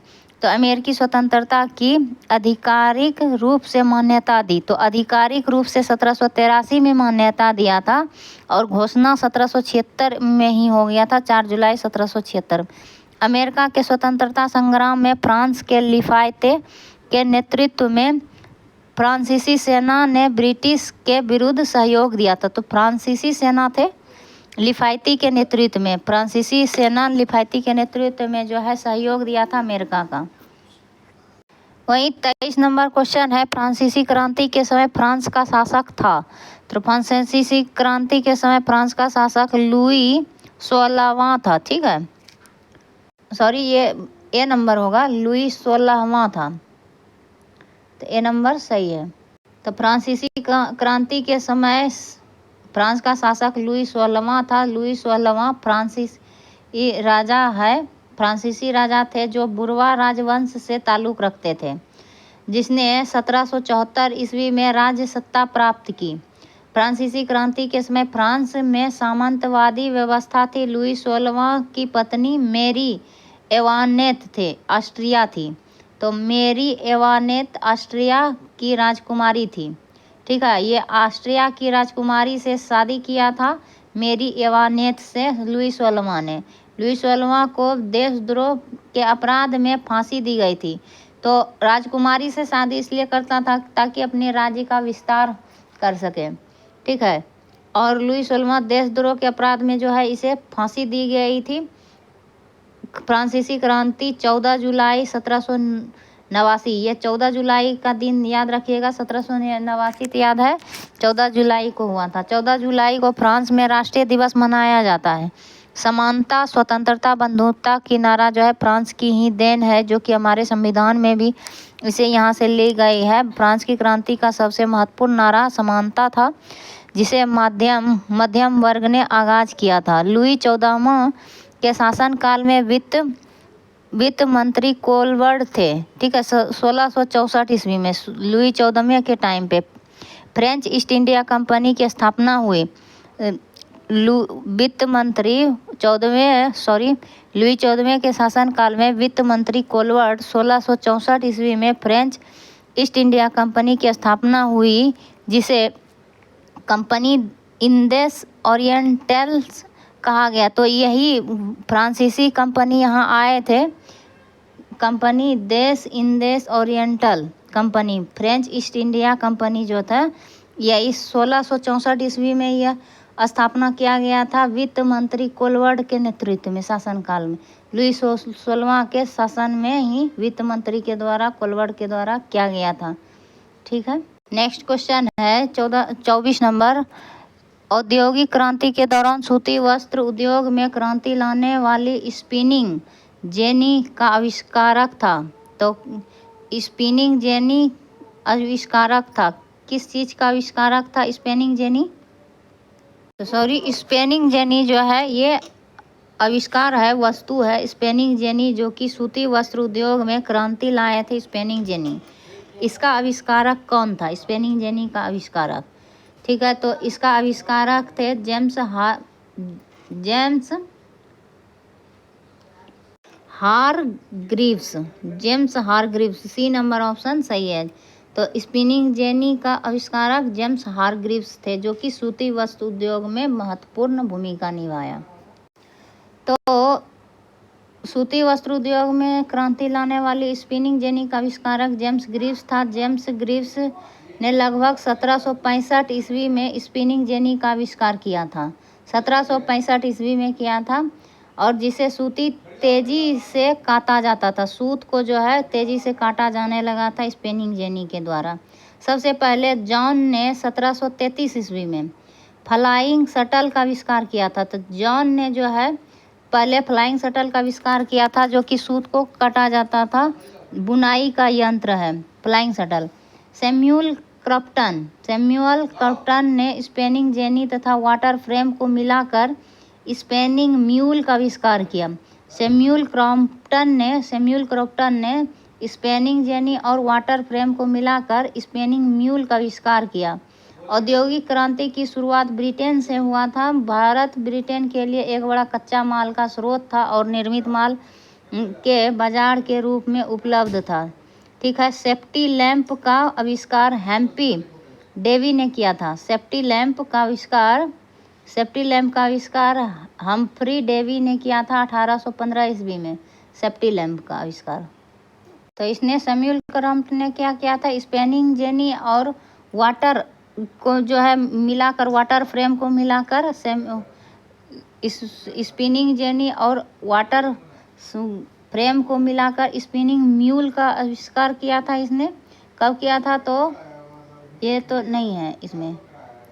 हाँ, फ्लाइंग शटल का जो है आविष्कार किसने किया था? जॉन के ने किया था फ्लाइंग शटल का आविष्कार, और ये 1733 ईस्वी में किया था। ठीक है, और ये जेम्स हारग्रीव्स ने स्पिनिंग जेनी का आविष्कार कब किया था? तो 1765 ईस्वी में किया था। नेक्स्ट क्वेश्चन है 1831 में यंग इटली मूवमेंट, जिसका उद्देश्य था गणतंत्र स्थापित करना, जिसके द्वारा प्रारंभ हुआ। तो 1831 में यंग इटली मूवमेंट, इसका उद्देश्य गणतंत्र स्थापित करना था। यंग इटली मूवमेंट का किसके द्वारा प्रारंभ किया गया था? तो इनमें से कोई नहीं हो जाएगा। ठीक है, जोसेफ मेजिनी के द्वारा 1831 में यंग इटली मूवमेंट का जो है प्रारंभ किया था। तो 25 नंबर में ई ऑप्शन सही है, इनमें से कोई नहीं। 1831 में यंग इटली, इंडिया नहीं, इटली मूवमेंट चलाया गया था 1831 में, जिसका उद्देश्य था गणतंत्र स्थापित करना, यानी प्रजातंत्र, प्रजा का राज होना चाहिए, प्रजा के लिए जो है सुविधा उपलब्ध होना चाहिए। 1831 में यंग इटली मूवमेंट, जिसका उद्देश्य गणतंत्र स्थापित करना था, इसका जो है प्रारंभ किया था जोसेफ मेजिनी के द्वारा प्रारंभ किया गया था यंग इटली मूवमेंट। तो इतालवी स्वतंत्रता और एकीकरण की लड़ाई को बढ़ावा देने के लिए 1831 में मार्सिले में एक स्थान था इटली के, मार्सिले में जोसेफ मेजिनी द्वारा युवा इटली की स्थापना की। तो यंग इटली मूवमेंट की स्थापना की युवा इटली की, इतालवी स्वतंत्रता और एकीकरण की लड़ाई को बढ़ावा देने के लिए। 1831 में स्थापित यंग इटली द्वारा मेजिनी ने युवा वर्ग का सहयोग प्राप्त किया, और इस संस्था द्वारा 3 नारे दिए गए: परमात्मा में विश्वास, सब भाइयों को मिलाओ और इटली की मुक्ति। इटली की मुक्ति, सब भाइयों को मिलाओ और परमात्मा में विश्वास। ठीक है, ये जोसेफ मेजिनी के द्वारा दिया गया नारा था, और युवा वर्ग का सहयोग मिला था। 1831 में यंग इटली मूवमेंट स्थापित किया गया था। जोसेफ मैजिनी को जो है इटली का जो है क्रांतिकारी नेता माना जाएगा। ठीक है, एक अच्छा नेता थे। काउंट काबूर वह थे जिन्होंने इटली राज्य का निर्माण किया था। इटली का निर्माणकर्ता काउंट काबूर को माना जाता है और राज्य की संवैधानिक संरचना को तैयार किया। इसके पहले प्रधानमंत्री काउंट काबूर इटली राज्य का पहले प्रधानमंत्री के रूप में जाना जाता है। काउंट काबूर को ग्यूसेफ गैरीबाल्टी और ग्यूसेफ गैरीबाल्टी के बारे में क्या है ने अपने सैनिक अभियानों में एकीकरण की प्रक्रिया को गति दी। गैरीबाल्टी एक इतालवी जनरल थे और ये गैरीबाल्टी कौन थे? जनरल थे, यानी कि पत्रकार थे। इटली के इतालवी पत्रकार थे, जनरल थे। सार्डिनिया पिडमोंट के राजा विक्टर इमानुएल ने एक देशभक्त की भांति रुचि दिखाई और सार्डिनिया पिडमोंट के राजा थे विक्टर इमानुएल। सार्डिनिया पिडमोंट के राजा विक्टर इमानुएल थे जो देशभक्त की भांति रुचि दिखाई थी। नेक्स्ट क्वेश्चन है, जर्मनी के एकीकरण का वास्तुकार कौन थे जो रक्त एवं लौह की नीति पर विश्वास करता था? तो जर्मनी का एकीकरण का वास्तुकार कौन थे? रक्त और लौह की नीति का अनुसरण उसमें विश्वास रखता था, यानी कि ये बहुत ही खतरनाक नेता था। कौन हो सकता है? तो ये बिस्मार्क हो सकता है। ओटो वॉन बिस्मार्क थे। बी नंबर ऑप्शन बिल्कुल सही है। तो जर्मनी का एकीकरण का वास्तुकार ओटो वॉन बिस्मार्क थे जो रक्त लौह नीति में विश्वास रखता था। बिस्मार्क पर्सा के शासक विलियम प्रथम का प्रधानमंत्री था। बिस्मार्क पर्सा के शासक विलियम प्रथम था, जो पर्सा का शासक विलियम प्रथम था, इसी का प्रधानमंत्री था बिस्मार्क। जर्मनी का सबसे, और ये जर्मनी से ताल्लुक़ रखते हैं बिस्मार्क, जर्मनी का सबसे शक्तिशाली राज्य था बिस्मार्क और इसी का प्रधानमंत्री था, राज्य था पर्सा का ही प्रधानमंत्री विलियम प्रथम का प्रधानमंत्री बना था बिस्मार्क रक्त लौह की नीति का अभिप्राय युद्ध था। ठीक है, इसका अभिप्राय था रक्त लौह की नीति का अभिप्राय था युद्ध करना। ठीक है, 1 सितंबर 1870 ईस्वी को 1 सितंबर 1870 को सेडान के युद्ध हुआ था। सेडान का युद्ध 1 सितंबर 1870 को जर्मनी का एकीकरण के बाद, युद्ध के बाद, सेडान के युद्ध के बाद 1870 के बाद जर्मनी का एकीकरण संभव हो सका। तो ये सेडान का युद्ध के बाद जर्मनी का एकीकरण हुआ। सेडान का युद्ध फ्रांस और जर्मनी के बीच हुआ। ठीक है, फ्रांस और जर्मनी के बीच हुआ सेडान का युद्ध। सेडान युद्ध है 10 मई 1871 को फ्रैंकफर्ट की संधि हुआ। फ्रांस और जर्मनी के बीच में फ्रैंकफर्ट का जो है संधि हुआ। फ्रैंकफर्ट की संधि 10 मई को हुआ और 1 सितंबर 1870 को जो है, एक साल पहले 1 सितंबर 1870 को सेडान का युद्ध हुआ और फ्रैंकफर्ट का संधि फिर 1 साल बाद हुआ 10 मई 1871 को फ्रांस और जर्मनी के बीच। और सेडान का युद्ध हुआ था जर्मनी, ठीक है, सेडान का युद्ध हुआ था जर्मनी और फ्रांस के बीच। इस संधि के द्वारा जर्मनी का एकीकरण संभव हुआ। फ्रैंकफर्ट की संधि इसके बाद यूरोप में गुटबाजी की शुरुआत को प्रथम विश्व युद्ध का मूल कारण माना जाता है। तो फ्रैंकफर्ट की जो है संधि और इसके बाद जो है यूरोप में गुटबाजी होने लगा, गुट बांध कर जो है, तो वही प्रथम विश्व युद्ध का गुटबंदी का जो ही कारण था, प्रथम विश्व युद्ध का युद्ध होना, प्रथम विश्व युद्ध होना। इटली और जर्मनी में देशभक्ति की भावना का बीजारोपण करने वाला नेपोलियन था। देशभक्ति भावना का जो है बीजारोपण करने वाला नेपोलियन था इटली और जर्मनी में। नेक्स्ट क्वेश्चन है, द्वितीय विश्व युद्ध में नवंबर 1941 में अमेरिका के प्रवेश का मुख्य कारण था। तो 1941 नवंबर 1941 में अमेरिका का प्रवेश हुआ था। द्वितीय विश्व युद्ध में अमेरिका क्यों प्रवेश हुआ था? तो इसका मुख्य कारण क्या था? तो इनमें से कोई नहीं होगा, क्योंकि जर्मनी जो था, जर्मनी ने 8 दिसंबर 1941 ईस्वी को 8 दिसंबर 1941 ईस्वी को जो है अमेरिकी पर्ल हार्बर था, एक स्थित द्वीप था, हवाई द्वीप पर्ल हार्बर पर नौसैनिक अड्डा था, उसी को ध्वस्त कर दिया था। ठीक है, जर्मनी के द्वारा। तो जर्मनी के द्वारा आक्रमण किया था पर्ल हार्बर पर, इसीलिए अमेरिका जो है द्वितीय विश्व युद्ध में जो है भाग लिया। और इसी युद्ध में जो है 9 अगस्त और 6 अगस्त का घटना घटा। ठीक है, परमाणु बम गिराया, सॉरी ये तो जापान पे गिराया था। तो ये जर्मनी ने जो है द्वितीय विश्व युद्ध मतलब अथी किया था, ध्वस्त किया था जर्मनी ने। तो यही मुख्य कारण था अमेरिका द्वितीय विश्व युद्ध में आया था। तो यहाँ दिया गया हवाई द्वीप स्थित पर्ल हार्बर के अमेरिकी नौसैनिक अड्डे पर जबरदस्त हमला कर ध्वस्त किया था जापान के द्वारा। हाँ सॉरी, तो ये जापान के द्वारा किया गया था, यही ध्यान नहीं रहा था। तो ये जापान के द्वारा, जो कि जापान को भी बाद में भोगना पड़ा 100 वर्षों के लिए, 100 से भी ज़्यादा। अभी तक भी वहाँ विकलांग मतलब बोलते हैं कि बहुत दिन तक यहाँ रहता, परमाणु बम गिराया गया था। ठीक है, तो द्वितीय विश्व युद्ध के समय इंग्लैंड का प्रधानमंत्री कौन था? तो विंस्टन चर्चिल था, इसी ने आदेश दिया था परमाणु बम गिराने का। अमेरिकी राष्ट्रपति फ्रैंकलिन डी रूजवेल्ट था। ठीक है, ये फ्रैंकलिन डी रूजवेल्ट ने दिया था, और ये प्रधानमंत्री था विंस्टन चर्चिल, और फ्रैंकलिन डी रूजवेल्ट था जिसने आदेश दिया था जापान पर परमाणु बम गिराने का। ठीक है, और द्वितीय विश्व युद्ध में ये द्वितीय विश्व युद्ध हुआ था 1939 से 45 के बीच। द्वितीय विश्व युद्ध का तत्कालिक कारण क्या था? तो इसका कारण था, ये हमेशा पूछता है, जर्मनी का पोलैंड पर 1 सितंबर 1939 ईस्वी को आक्रमण। तो 1 सितंबर 1939 को जो है जर्मनी ने पोलैंड पर आक्रमण किया था, 1 सितंबर 1939 को, इसीलिए द्वितीय विश्व युद्ध छिड़ा।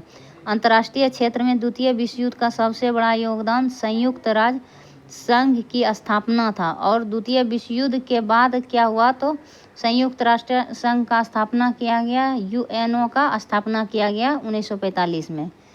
ठीक है, द्वितीय विश्व युद्ध के दौरान अमेरिका ने 6 अगस्त 1945 को हिरोशिमा पर लिटिल बॉय नाम था ये बम का, परमाणु बम का, यूरेनियम 235, और तथा 9 अगस्त 1945 को नागासाकी फैटमैन प्लूटोनियम फैटमैन था। ये बम का नाम क्या था नागासाकी पर? फैटमैन प्लूटोनियम 229 नामक एटम बम गिराया था। तो ये लिटिल बॉय था यूरेनियम 235, और फैटमैन था प्लूटोनियम 239 नामक एटम बम था। ठीक है, ये नागासाकी पर गिराया था। नागासाकी यानी 9 अगस्त रखिएगा, 9 से नागासाकी, 9 से 9 अगस्त, 6 अगस्त तो फिर इसको हिरोशिमा कर दीजिएगा। हीरो बन गया था 6 अगस्त को गिरा के ही अमेरिका, पूरा विश्व के लिए हीरो क्या होगा। नहीं गिराना चाहिए इतना खतरनाक बम, इसको भी नौसैनिक अड्डा को ध्वस्त नहीं करना चाहिए। और 2 सितंबर 1945 ईस्वी को पैसिफिक थिएटर में जापान द्वारा आत्मसमर्पण किया था। 2 सितंबर को फिर पैसिफिक थिएटर में जो है आत्मसमर्पण कर दस्तावेजों पर आधिकारिक हस्ताक्षर के साथ समाप्त हुआ द्वितीय विश्व युद्ध। नेक्स्ट पॉइंट है स्टालिनग्राड का युद्ध 23 अगस्त 1942 से 2 फरवरी 1943 के बीच हुआ था। स्टालिनग्राड का युद्ध 23 अगस्त से लेकर 1942 से लेकर 23 अगस्त से 2 फरवरी 1943 तक हुआ था। तो ये पोलैंड पर जर्मनी का आक्रमण था, द्वितीय विश्व युद्ध का कारण था, तात्कालिक कारण। और स्टालिनग्राड का युद्ध हुआ था 23 अगस्त से 2 फरवरी तक चला था, 1942 से लेकर 1943 तक चला था। ठीक है, 2 फरवरी 1943 तक चला था स्टालिनग्राड का युद्ध। वही नेक्स्ट क्वेश्चन है, जब मार्को पोलो ने चीन का दौरा किया था तब वहाँ का शासक कौन था? इसमें कुबलई खान हो जाएगा आंसर। ठीक है, बी नंबर ऑप्शन सही हो जाएगा, कुबलई खान था। जब मार्को पोलो ने चीन का दौरा किया था तो चीन का शासक था कुबलई खान। मार्को पोलो के बारे में जानते हैं। जब दौरा किया था तो ये कुबलई खान था, चीन का शासक। मार्को पोलो वेनिस इटली का व्यापारी था, एक व्यापारी था, एक साहसी व्यक्ति भी था। ठीक है, मार्को पोलो इटली के रहने वाले थे, व्यापारी। और 1271 से 1295 ईस्वी तक यूरोप से एशिया की यात्रा की। यूरोप से लेकर एशिया का जो है, पूरे यूरोप से एशिया तक का यात्रा किया 1271 से 1200 ईस्वी, यानी 13वीं सदी का था ये, 1295 तक। कुबलई खान चंगेज खां के पोता था। चंगेज खां का पोता था कुबलई खान। इनके शासनकाल में चीन में विभिन्न क्षेत्रों में उन्नति हुआ था। कुबलई खान के शासनकाल में मार्को पोलो ने भारत के केरल राज्य के कयाल नामक प्राचीनतम नगर और बंदरगाह का उल्लेख किया है। ठीक है, नेक्स्ट क्वेश्चन है, मार्को पोलो गर्म जलवायु के कारण कपड़ा कम पहनने का भी उल्लेख किया है। तो मार्को पोलो ने काकतीय वंश की शासिका महाराज उपाधि रुद्रमा देवी महाराज उपाधि धारण की थी। रुद्रमा देवी की शासन व्यवस्था की प्रशंसा की है। ठीक है, तो काकतीय वंश की शासिका थी रानी रुद्रमा देवी। ठीक है, मार्को पोलो के पुस्तक कौन सा है, तो the book of sir Marco Polo. Next question है, संयुक्त राज्य अमेरिका में पहली अंग्रेजी बस्ती कौन सी थी। ठीक है, 29 नंबर का क्वेश्चन है, संयुक्त राज्य अमेरिका में पहली अंग्रेजी बस्ती कौन सी थी। तो ये हो जाएगा जेम्स टाउन था पहली अंग्रेजी बस्ती। ये नंबर सही है। तो संयुक्त राज्य अमेरिका में पहली अंग्रेजी बस्ती जेम्स टाउन थी। जेम्स टाउन कॉलोनी उत्तर अमेरिका की पहली अस्थायी अंग्रेजी बस्ती है। अस्थायी अंग्रेजी बस्ती वर्तमान विलियमबर्ग वर्जीनिया के पास स्थित है। वर्तमान में विलियमबर्ग और वर्जीनिया के पास स्थित है। उत्तरी अमेरिका में इंग्लैंड का पहला उपनिवेश जेम्स प्रथम के शासनकाल में स्थापित हुआ था। उत्तरी अमेरिका में इंग्लैंड का जो है पहला उपनिवेश जेम्स प्रथम के शासनकाल में स्थापित हुआ था। कैप्टन जॉन स्मिथ के नेतृत्व में जेम्स टाउन में प्रथम उपनिवेश की स्थापना किया गया था। तो जेम्स टाउन था, ये ब्रिटिश कैप्टन था, इसी के नेतृत्व में जेम्स टाउन में जो है प्रथम उपनिवेश स्थापित किया गया था कैप्टन जॉन स्मिथ के द्वारा। अमेरिका की स्वतंत्रता संग्राम का कारण अमेरिका में ब्रिटेन की दोषपूर्ण प्रशासनिक व्यवस्था था, इसीलिए अमेरिका स्वतंत्रता संग्राम हुआ था। और इंग्लैंड के प्रति उपनिवेशवासियों का सद्भाव नहीं होना। ठीक है, उपनिवेशवादियों का सद्भाव नहीं होना, सामाजिक भिन्नता, भौगोलिक कारण, सप्तवर्षीय युद्ध, अमेरिका में बौद्धिक चेतना का विकास हुआ, ब्रिटेन का आर्थिक शोषण की नीति, ग्रेनविल की नीति आदि मुख्य कारण था।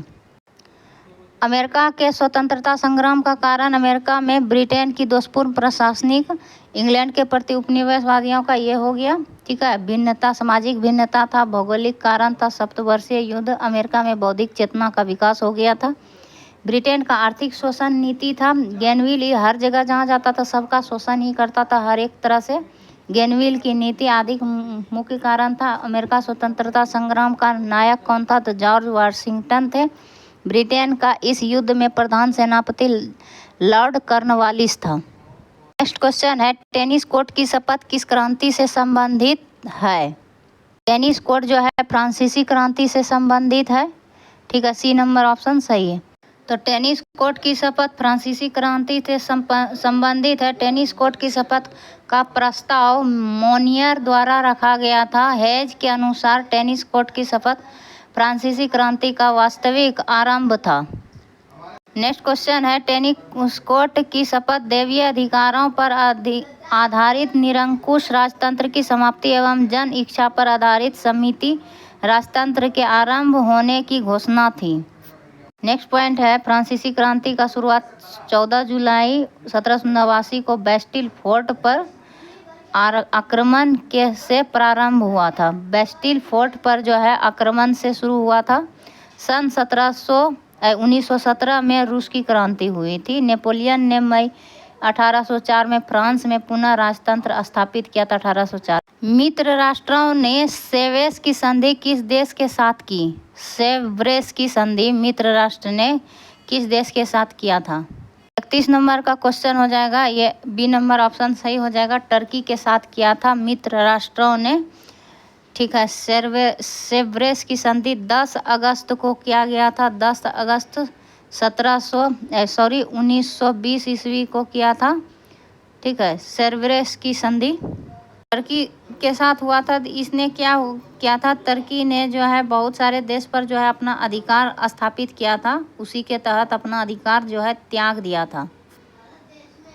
तो मित्र राष्ट्रों ने सेव्रेस की संधि टर्की के साथ की। मित्र राष्ट्रों से पराजित टर्की के साथ सेव्रेस की संधि 10 अगस्त 1920 ईस्वी को संपन्न की थी। सेव्रेस की संधि के अनुसार टर्की ने मिस्र, Sudan, Cyprus, Tripoli, Morocco, Tunisia, अरब, सीरिया और मेसोपोटामिया पर अपने अधिकार को त्याग दिए। टर्की की प्रभुसत्ता पर आत्मनिर्णय संबंधी तथा अन्य प्रतिबंध लगा दिए गए।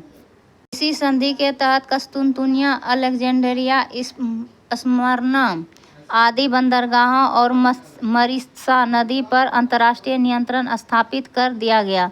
इस संधि के तहत तुर्की की सैन्य शक्ति 50,000 सैनिक तक सीमित कर दी गई। जल सेना पूर्णतः नष्ट कर दी गई। वायुसेना को भी मित्र राष्ट्रों को समर्पित कर दिया गया। तुर्की की सैन्य शक्ति 50,000 सैनिक तक जो है सीमित कर दिया गया। जल सेना को नष्ट कर दिया गया तुर्की का। वायुसेना को भी जो है मित्र राष्ट्र को समर्पित कर दिया गया। तुर्की में मुस्तफा कमाल पाशा के उत्थान के कारण संधि को पूर्णतः क्रियान्वित नहीं हो पाई थी। मुस्तफा कमाल पाशा के उत्थान के कारण जो है ये संधि पूर्णतः क्रियान्वित नहीं हो पाया था। भारत में खिलाफत आंदोलन का संबंध सेव्रेस की संधि से थी। 32 नंबर की बात करें तो 1733 ईस्वी में फ्लाइंग शटल मशीन का आविष्कार किसने किया? तो अभी भी पिछले क्वेश्चन में इसका व्याख्या किए हैं, तो जॉन के द्वारा किया गया है, जॉन के। ठीक है, बी नंबर ऑप्शन सही। कपड़ा बुनने का जो है फ्लाइंग शटल मशीन, इसमें गति आता है, बुनने की मशीन है, तेजी से बुनाया जाता है। 33 में किया था और 1765 में हुआ था स्पेनिंग जेनी मशीन का आविष्कार। हॉर्स ग्री के द्वारा क्या नाम था, इसका नाम था spinning jenny machine, James Hargreaves के द्वारा किया गया था। ठीक है, वहीं 33 नंबर क्वेश्चन है, किस संधि के द्वारा 30 वर्षीय युद्ध की समाप्ति हुई? 30 वर्ष से जो युद्ध हो रहा था उसकी समाप्ति किस संधि के द्वारा हुआ? तो वेस्टफेलिया की संधि के द्वारा। बी नंबर ऑप्शन सही हो जाएगा। वेस्टफेलिया की संधि के द्वारा 30 वर्षीय युद्ध की समाप्ति हुई। तो इसमें ऑप्शन नंबर बी सही है। वेस्टफेलिया की संधि के द्वारा 30 वर्षीय युद्ध की समाप्ति हुई। वेस्टफेलिया की संधि कब हुई थी? तो 1648 ईस्वी में हुआ था। 1618 ईस्वी से लेके 1648 ईस्वी तक 30 वर्षीय युद्ध हुआ था। तक कैथोलिकों और प्रोटेस्टेंटों के बीच हुआ था, तो यूरोप वासियों के बीच ही हुआ था। कैथोलिक और प्रोटेस्टेंट के बीच हुआ था युद्ध, जिसे यूरोप के इतिहास में 30 वर्षीय युद्ध कहा जाता है। ऑक्सवर्स की संधि 1555 में हुई थी। ट्रायोन की संधि हंगरी के साथ 4 जून 1920 ईस्वी को हुई थी। ट्रायोन की संधि का परिणाम यह हुआ कि जनसंख्या और क्षेत्रफल की दृष्टि से हंगरी का एक छोटा और साधारण राज्य हो गया। हंगरी जो है जनसंख्या और क्षेत्रफल की दृष्टि से हंगरी जो है एक छोटा साधारण राज्य बन गया। ट्रायोन की संधि का परिणाम का ही हंगरी एक राज्य बन पाया। नेक्स्ट क्वेश्चन है, पेरिस शांति सम्मेलन में इटली का प्रतिनिधित्व किसने किया? तो पेरिस शांति सम्मेलन में इटली का प्रतिनिधित्व किसने किया था? इटली का प्रतिनिधित्व ऑरलैंडो ने किया था पेरिस शांति सम्मेलन में। तो बी नंबर ऑप्शन सही है। पेरिस शांति सम्मेलन में इटली का प्रतिनिधित्व ऑरलैंडो ने किया था। ऑरलैंडो के नेतृत्व में इस सम्मेलन में इटली को संतुष्टि प्राप्त नहीं हुआ था। प्रथम विश्व युद्ध का तत्कालिक कारण ऑस्ट्रिया के युवराज फर्डिनेंड। प्रथम विश्व युद्ध का कारण देखिए, ऑस्ट्रिया का युवराज था फर्डिनेंड की बोस्निया की राजधानी सेराजेवो में, तो बोस्निया का राजधानी था सेराजेवो में इसका हत्या कर दी गई थी 28 जून 1914 ईस्वी को। 28 जून 1914 को 14 जून 1914 ईस्वी को 28 जून 1914 ईस्वी को जो है बोस्निया की राजधानी सेराजेवो में हत्या कर दी गई थी फर्डिनेंड की। और ये ऑस्ट्रिया का राजकुमार था। ठीक है, राजकुमार का अगर हत्या कर दिया जाएगा तो ये तो युद्ध होगा ही। तो प्रथम विश्व युद्ध 1914 से लेकर 18 तक हुआ था।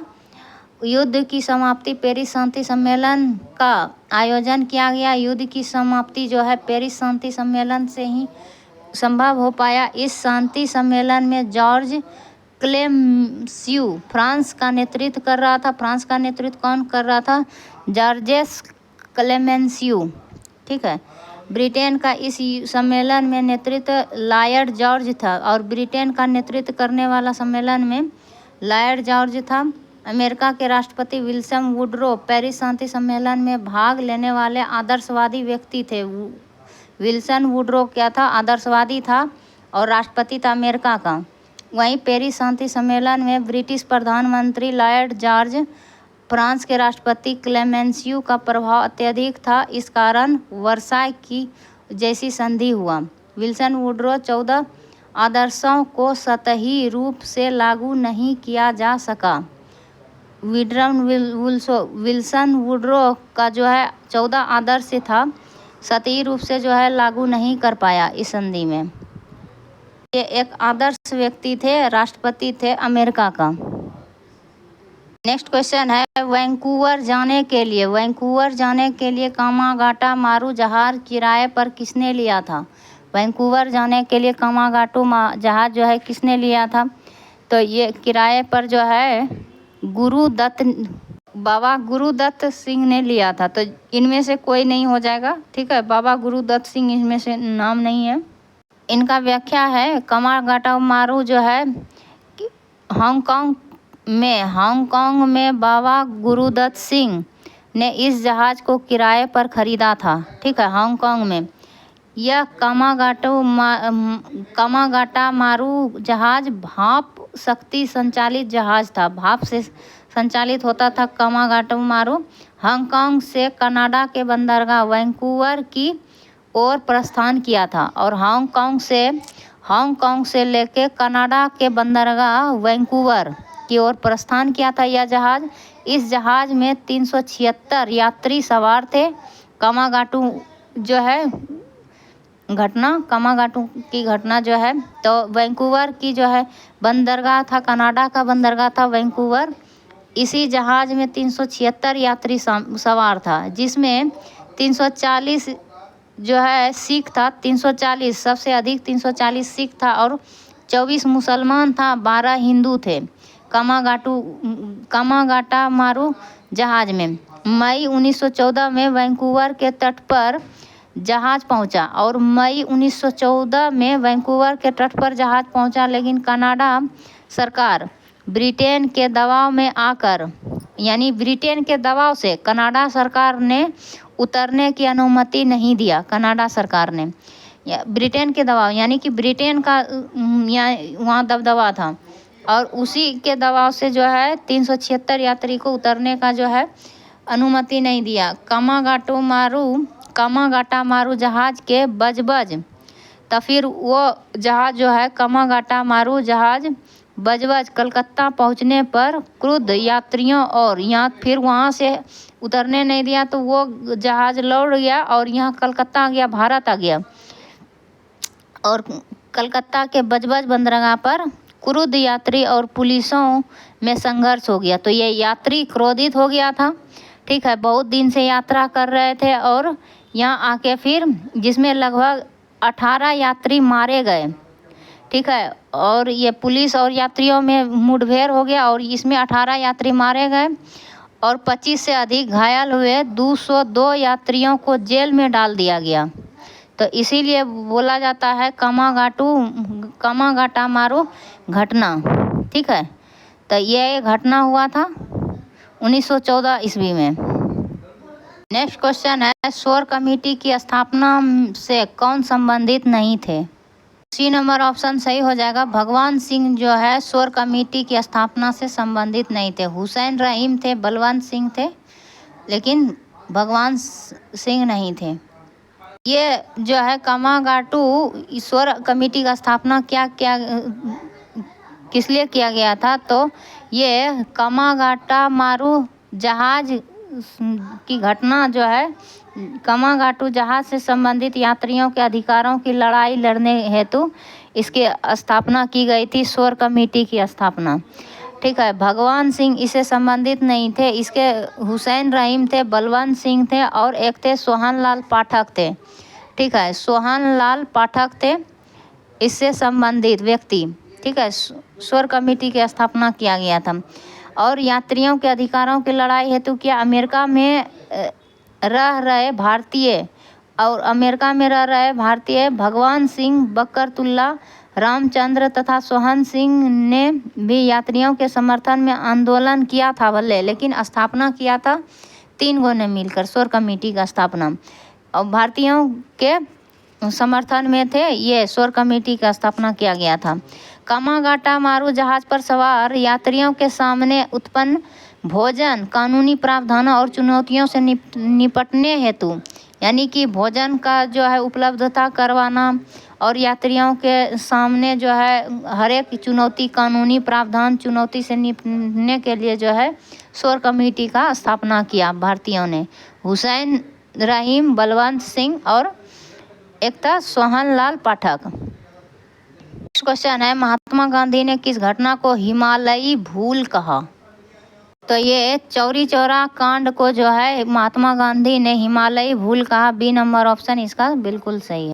तो महात्मा गांधी ने चौरी चौरा कांड को हिमालयी भूल कहे थे। 5 फरवरी 1922 को हुआ था। गोरखपुर यूपी के निकट चौरी चौरा हत्याकांड की घटना हुई थी।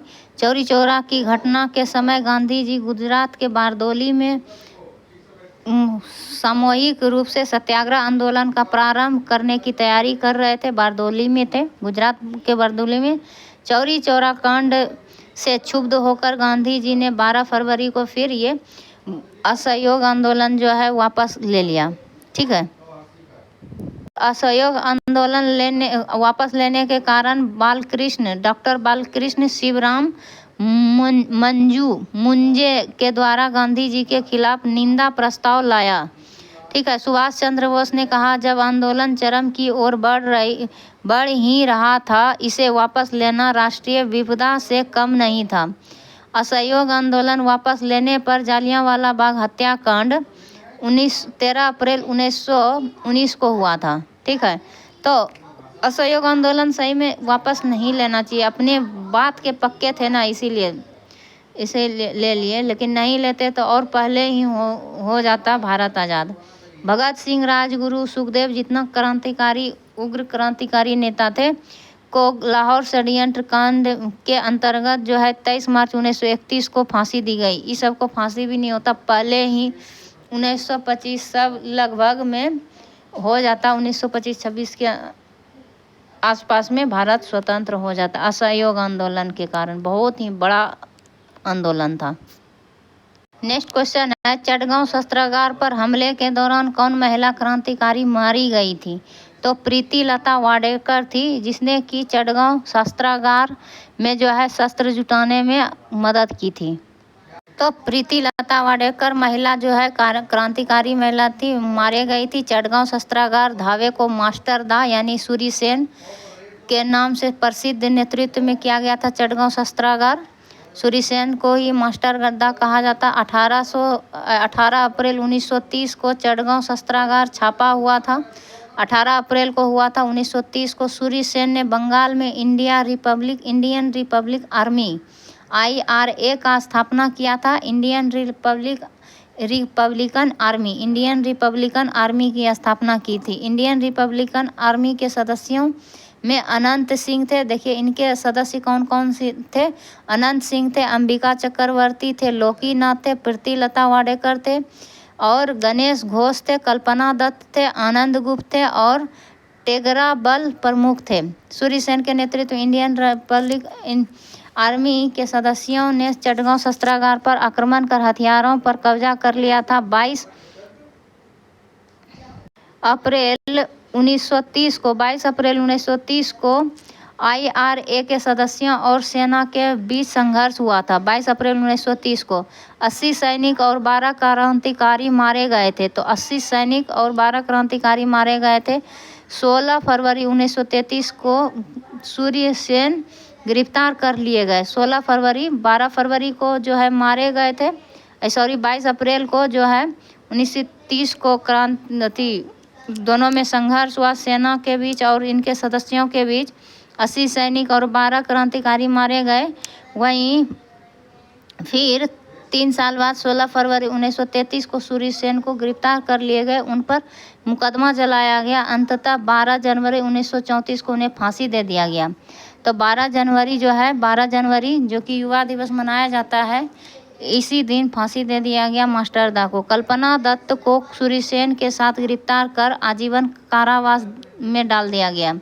आजीवन कल्पना दत्त, ठीक है। सूर्य सेन को फांसी के साथ भारतीय क्रांतिकारी गतिविधियों का समापन माना जाता है।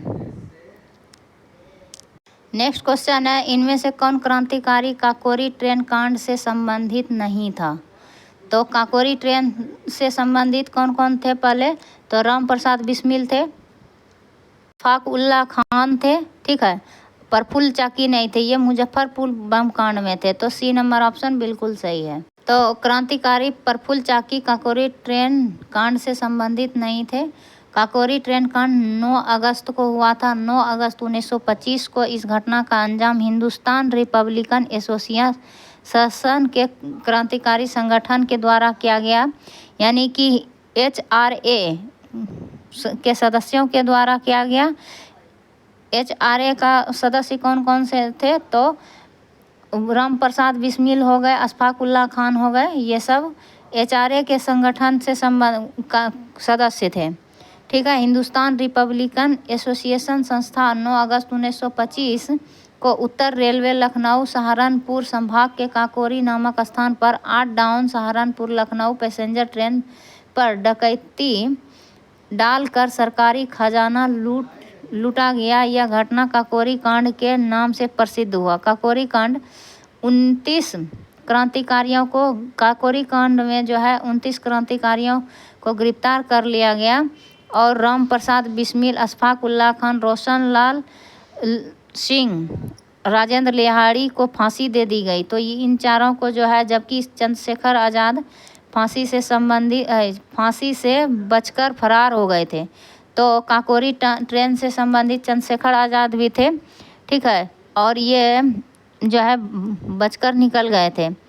और राम प्रसाद बिस्मिल, अशफाक उल्ला खान, रोशन लिहाड़ी, रोशन लाल सिंह और राजेंद्र लिहाड़ी को फांसी दे दी गई। अशफाक उल्ला खान भारतीय स्वतंत्रता के लिए फांसी पाने वाले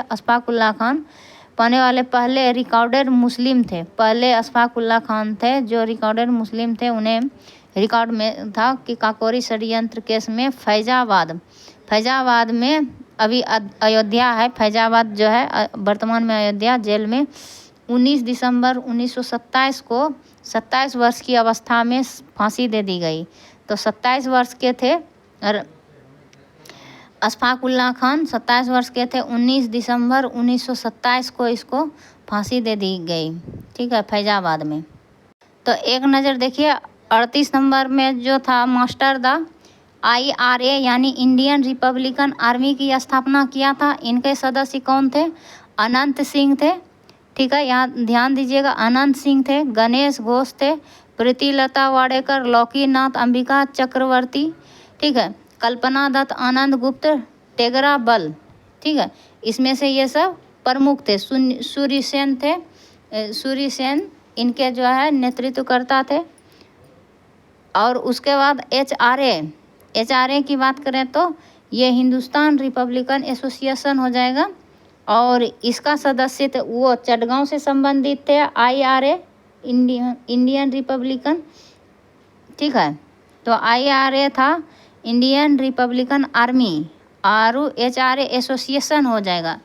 HRA का मतलब हिंदुस्तान रिपब्लिकन एसोसिएशन। तो इससे संबंधित कौन कौन से थे व्यक्ति, तो इससे संबंधित थे, यहाँ देखिए ध्यान दीजिए, राम प्रसाद बिस्मिल, अशफाक उल्लाह खान, रोशन लाल सिंह, राजेंद्र लिहाड़ी, ठीक है, चंद्रशेखर आज़ाद, ये सब थे HRA के सदस्य, और ये काकोरी ट्रेन से संबंधित है। नेक्स्ट क्वेश्चन है, 1 नवंबर 1913 को गदर का पहला अंक किस भाषा में प्रकाशित हुआ? ये उर्दू भाषा में पहले हुआ था, ठीक है, तो ये उर्दू भाषा में हुआ था 1 नवंबर 1913 को गदर का पहला अंक। बी नंबर ऑप्शन बिल्कुल सही है। और ये एक साप्ताहिक पत्र था, गदर एक साप्ताहिक पत्र था जो कि 1 नवंबर 1913 को पहला अंक इसका जो है प्रकाशित हुआ था। 1 नवंबर 1913 को सैन फ्रांसिस्को में किया गया था, ठीक है, 1 नवंबर 1913 को सैन फ्रांसिस्को में किया गया था इसका पहला संस्करण का प्रकाशन। और 9 दिसंबर 1913 से जो है इसका गुरुमुखी में छपने लगा था। तो 9 दिसंबर से गुरुमुखी भाषा में छपने लगा था। तो गुरुमुखी भाषा में भी है गदर पत्र, साप्ताहिक पत्र, और अंग्रेजी गुजराती में भी इसे प्रकाशित किया जाने लगा। गदर का एक अंक पख्तूनी भाषा में भी छापा गया था। पख्तूनी भाषा यानी कि अफ़गानिस्तान उधर है, उत्तर पश्चिम की भाषा था, पख्तूनी भाषा में भी छापा गया था गदर का एक अंक। और भारत को ब्रिटिश राज्य से मुक्त कराने हेतु संयुक्त राज्य अमेरिका में है सैन फ्रांसिस्को, संयुक्त राज्य अमेरिका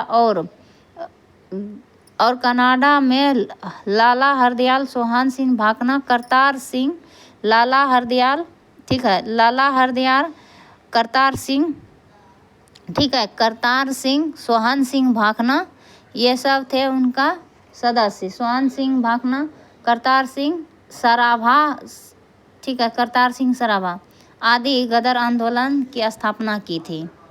और गदर पार्टी की स्थापना 1913 में सैन फ्रांसिस्को में ही किया गया था। और इनका अध्यक्ष, गदर पार्टी का जो है अध्यक्ष, गदर पार्टी का अध्यक्ष सोहान सिंह भाकना और महामंत्री लाला हरदयाल थे। सोहान सिंह भाकना और महामंत्री लाला हरदयाल थे, ठीक है। तो ये 40 नंबर तक ये हो गया पूरा क्वेश्चन, ठीक, समाप्त हो गया, ठीक है। ज्योग्राफी का करवा लिया गया है, और ये देखिए ये क्वेश्चन कल हो गया है, ठीक है। तो ज्योग्राफी का हो गया है, अब पॉलिटी और इकोनॉमिक्स का बचा है, और इसका GS भी हो गया है चौथा सेट का। तो थैंक यू, धन्यवाद। हंसते रहिए, मुस्कुराते रहिए और मस्त रहिए, व्यस्त रहिए। जय हिंद, वंदे मातरम।